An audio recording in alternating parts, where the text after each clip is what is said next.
Perhaps best known for the historic, picturesque houses of Frankfurt, the annually held festival of Oktoberfest, and its role as a contemporary European economic powerhouse, Germany is also home to a multitude of mysteries.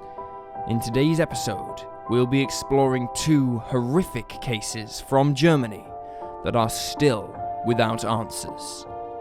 But first, I'd like to thank Surfshark VPN for sponsoring today's episode. Odds are, if you've followed us on this journey at Cold Case Detective, you've also gone on your own researching journeys to discover more cold cases rarely seen in the pop culture lexicon. And when you're not studying the latest unsolved mystery, you're probably rewatching your favorite true crime documentaries, spending plenty of time online. Which means you've probably questioned how safe your internet sleuthing is, or wondered how to watch new TV shows from other territories that would otherwise be unavailable. With Surfshark VPN, proud sponsors of today's video, all of these issues are addressed, providing you with seamless solutions. Surfshark VPN grants you the option to connect with servers from any country in the world at any given time. No matter where you're at, you'll be able to access the internet as if you're traveling across oceans. This means never-before-seen content that's only available in places thousands of miles away is now accessible on exclusive libraries from services like Netflix or Hulu. All you have to do is switch servers on your VPN to a country of your choosing, and brand new streaming libraries will be at your fingertips. There is no limit on devices either, pushing Surfshark far beyond other VPNs. There's also additional security benefits as well. Surfshark VPN uses state-of-the-art encryption to keep all of your data secure, and doesn't sell your browser history to third parties. Surfshark also blocks over 1 million known phishing websites automatically, giving you unmatched peace of mind. For a limited time, use our code COLDCASE upon checkout to unlock an industry-best 83% discount, along with 3 months free and a 30-day money-back guarantee. Easily the fairest price on the VPN market. So grab your magnifying glass, shut those Venetian blinds, and make discovering the world's mysteries simpler with Surfshark VPN. And now let's dive in with today's mysteries.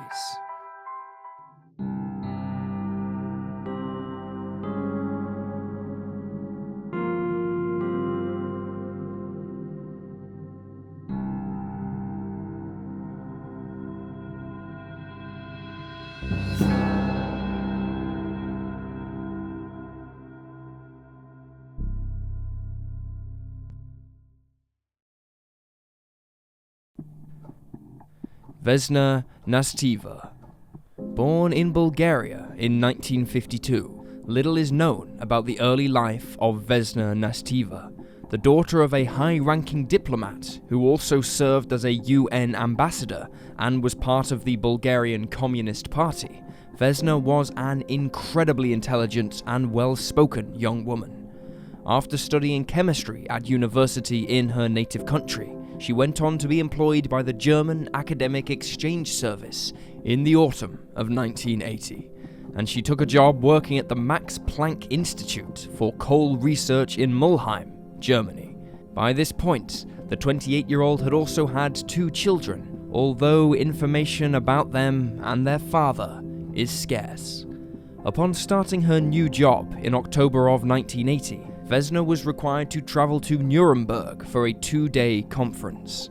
On November 1st, she was due to return to Mulheim, although she intended on boarding the Intercity 620, for which she had a second-class ticket. She ended up riding a train from Wiesbaden because of delays.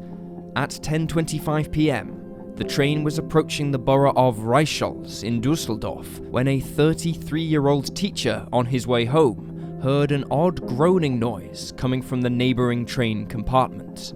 Concerned, he looked in to see Vesna being attacked by a young man with either a knife or a dagger. Some sources describe the blade as being stiletto-like. Frightened, the teacher let out a scream, which alerted other passengers to the situation. Unfortunately, it also alerted the attacker, who pulled on the train's emergency brake cord and leapt from the carriage through the window. He disappeared into the night. Meanwhile, passengers who had heard the commotion alerted the onboard staff to the situation. They, in turn, contacted the authorities via radio communications. An ambulance arrived on the scene shortly thereafter, and Vesna was taken to the Düsseldorf University Hospital. Tragically, the teacher's intervention had not been early enough. The 28-year-old had sustained 21 stab wounds, mostly to her chest, and she died 2 hours after the incident, in the small hours of November 2nd. As she was conscious for a short time before passing away, she was able to speak with investigators, but she couldn't describe her attacker. She told them that he'd come into the carriage and sat next to her before striking. She said to the officers, "I've never seen this man." Investigators on the scene had the entire train evacuated, and a search of the nearby woods was conducted in the hopes that the perpetrator had left behind some clue, but he hadn't. The inquiry was headed by Detective Armin Matzler, but as there was little evidence of any kind left behind, he had trouble getting things started. Authorities suspected that the culprit had likely injured themselves from the jump, but that they may have gotten a taxi or hitchhiked away from the scene. The only lead that the police had to go on was the description of the killer given by the 33-year-old teacher, the only person on board the train who'd seen the man. Vesna's murderer was described as being between the ages of 20 to 25, of having a stocky build, and having long, greasy dark hair, and glasses with metal frames. He was around 5'5" to 5'7", and wore a black leather jacket and black gloves. With this information, the authorities were able to create a composite sketch of the perpetrator. 5 days later, on November 7th, the man's description and his sketch were broadcast on a famous German TV show, whose name roughly translates to File Number XY Unsolved. This show is similar to the UK's Crime Watch or Ireland's Crime Call, both of which feature unsolved cases and request the public's help in solving them. Meanwhile, the police extended their search for the killer to the entirety of the state of North Rhine-Westphalia. A few days later, on November 11th, a ticket inspector caught a man who was travelling without a ticket. They were on an express train, and when confronted, the man attempted to jump out of a window, even though the train was still moving. The man was caught by 2 passengers, who pulled him back into the middle of the carriage, but the man then grabbed a knife and stabbed them. One of the passengers was mildly injured, and the other was able to restrain him. The man, still nameless at the time, was held for questioning, and an officer noted that he resembled a sketch of Vesna's murderer. He contacted the police in Düsseldorf, who planned to fly over with their witness in tow, hoping he could make an ID and the case could be solved. However, things did not go to plan, as authorities discovered they were unable to contact the teacher. It turned out that he'd gone hunting for a week, unbeknownst to the police. While they tracked him down, the suspect in Vesna's case was transferred to Würzburg. Here, the man was identified as an Italian native, named publicly as Duilio S. After the police arrived with the teacher, he confirmed that he was 70% sure that this was the man who'd slain Vesna. He had a near identical appearance and similar clothing, although Duilio was 34 and not between the ages of 20 to 25, as the teacher had described. Despite this discrepancy, law enforcement felt that they had their man. Better yet, Duilio ended up confessing, and he was extradited to Düsseldorf. However, things quickly fell apart during his first court hearing, in which his defense lawyers argued that not only did the 34-year-old have several mental health issues, but there were also multiple small inconsistencies between Duilio and the police sketch. Additionally, he was unable to describe Vesna. The 34-year-old ultimately retracted his confession, claiming that he had only admitted to the crime so that he would be sent to a mental health hospital where he could receive treatment for his problems. It turned out that Duilio had a rock-solid alibi. He was actually working as a waiter in Denmark at the time of the crime. Copenhagen authorities were contacted and, after conducting their own investigation, they confirmed that several witnesses had seen the 34-year-old that day, and records showed he had been working at that time. No other suspects have ever been arrested, and no other charges have been brought in connection with Vesna's death. Although the case made national headlines at the time, and was even talked about in the local papers of other European countries, it has largely faded from the minds of the public. There is no apparent motive for Vesna's needless slaying, and there are very few theories in her case. The main one is that her death was something to do with her father's diplomatic career. Vesna's father was heavily scrutinized in Bulgaria, as he was reluctant to leave West Germany. It likely didn't help that his 28-year-old daughter publicly stated her desire to remain in West Germany also.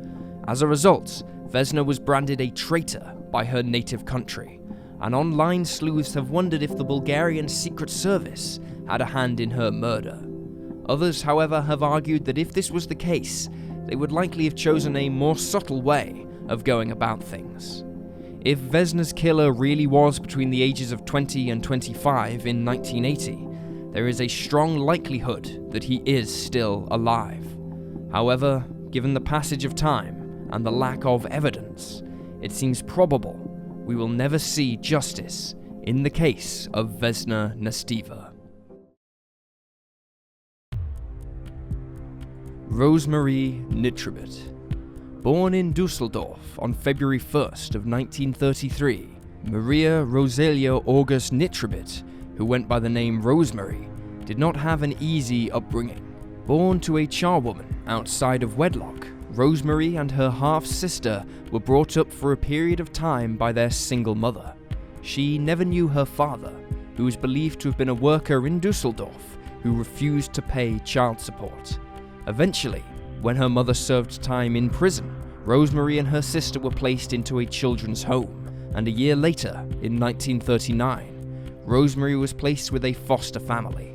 A few years later, when she was just 11 years old, she was sexually assaulted by a local 18-year-old man. The horrific crime was covered up, however, and no official reports were ever made to the police, despite the fact that everyone in their village knew what had happened and who the perpetrator was. As a teenager, Rosemary entered the world of sex work. She spent her time in and out of juvenile correction homes, but escaped on numerous occasions.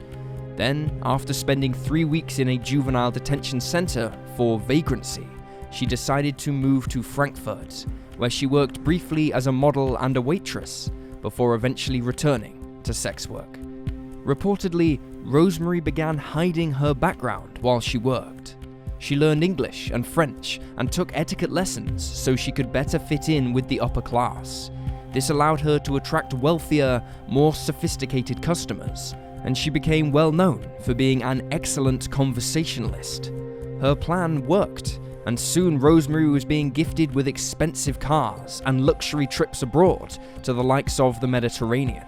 She quickly built up wealth, and she used her money to buy herself a lavish apartment and a Mercedes convertible, which had red leather upholstery. She would use the car to take her clients to and from her home. In 1 year alone, she earned the modern equivalent of over $140,000. However, it all came to an end when the 24-year-old was found dead in her apartment. Her death came to the attention of authorities when her cleaner reported that she had been unable to get into the apartment for several days, and had noticed her delivery of bread was stacking up at the front door. It was estimated that Rosemary had died 3 days prior, although sloppy police work and a lack of forensics makes it unclear if this was the case. Rosemary's cause of death was established as being strangulation with a nylon stocking, although she also had a head wound. Even after her body was interred, the police hung on to the young woman's head for evidence. It was eventually buried with the rest of her in 2008. While all of Rosemary's clothing, including real fur coats and silk dresses, had been left untouched, the modern-day equivalent of around $34,000 had been stolen from her apartment.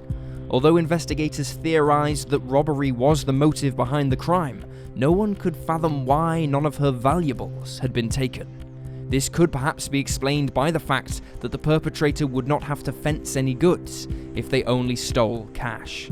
The 24-year-old was not sexually assaulted, and there was no other obvious motive for the crime, although rumors began that she tape-recorded conversations with her clients so she could later blackmail them. However, this theory has been ruled out, as there has never been any supporting evidence. A detective inspector who worked on the case, Alfred Kalk, stated that while officers had recovered a notebook listing the names of Rosemarie's clients, none of them were in massive positions of power to the extent that it would cause a scandal. He claimed that her clientele was mostly ordinary folk, and that the highest profile man in the notebook was a bank director. Several US Army officers were allegedly also part of her clientele. They admitted that she had asked for money so that she could pay to have an abortion. However, none of these men were ever considered suspects. The investigation was known to be hasty and haphazard. The prime suspect in the case was a close friend of Rosemarie's, named Heinz Pohlmann, who reportedly visited her on October 29th, which is possibly the day she was killed. A witness recalled being almost run over by Pohlmann as he sped past the courtyard outside of Rosemarie's building. Pohlmann was a 37-year-old businessman whose relationship with the 24-year-old was completely platonic, as he was gay. The most suspicious thing, however, was that he was known to be having financial troubles at the time of his friend's death. However, in the days following, he cleared all of his debts and bought himself a new car. He could not explain to investigators where this money came from, and gave conflicting information during questioning, although he eventually admitted to stealing from his employers. Evidence appeared to be stacking up against Pohlmann. He was known to have a key to Rosemarie's apartment, which aligned with the fact that the 24-year-old's door had been locked when she was found dead. He also owned grey-coloured trousers that had a reddish stain on them. While he initially said that it was rust, an analyst determined that it was human blood. Pohlmann then changed his tune, claiming the stain was blood, but that it was his own, because he suffered a skin disease which made him bleed from time to time. He also argued that since he had a key to the home, he could have robbed Rosemarie any time when she wasn't there. Eventually, the 37-year-old was charged with Rosemarie's murder, but he was acquitted in July of 1960 on grounds of reasonable doubt. His defense argued that the authorities failed to measure the precise temperature of the 24-year-old's apartment, which would have been essential in determining the time of death. The blood found on his trousers could not be conclusively linked with Rosemarie either, meaning all of the evidence which had been gathered by police was circumstantial, therefore leaving room for doubt. The prosecution did not appeal this acquittal. Following his exoneration, Pohlmann went on to be cast in the lead role of a movie which was based on Rosemarie's life and murder. However, this action received significant negative backlash, and he was ultimately dropped from the film. He then contacted Soviet authorities in East Germany and offered to sell them the list of Rosemarie's clients, as he had them all memorized, but they declined this offer. Additionally, Pohlmann wrote several magazine articles which detailed the last days he had spent with the 24-year-old, but again, these stopped being published when they received negative attention. The only other suspect in Rosemarie's case was a Munich grocery store owner whose name was found in her pocketbook alongside the names of several different cities. However, he was shortly cleared of any involvement. Rosemarie's story was thought to be outrageous and scandalous by the local media. A failure to solve the case led to further sensationalism and the speculation that high-ranking citizens were trying to stop law enforcement from doing their job and bringing the case to a close. This notion was only fueled when some of the police files in the case went missing shortly after the investigation began. However, these missing files were actually located in police archives in 2013. For a time, there was some speculation that Rosemarie's case was linked to the blonde Dolly case in the Netherlands. In 1957, a sex worker named Sybil Nymans was strangled in her home. this case has never been solved. 9 years after Rosemarie's demise, another Frankfurt-based sex worker was murdered. Helga Matura's case is, again, unsolved, and it sadly seems likely that Rosemarie's murder will continue to share the same fate. And there you have the facts. Please leave a comment down below with your own theories and speculations, and remember to like this video and subscribe to support the channel. You can also support us on Patreon for as little as $2 each month, which works out at less than 20 cents per video. Thank you for watching. Stay alert, stay safe, and I'll see you next time.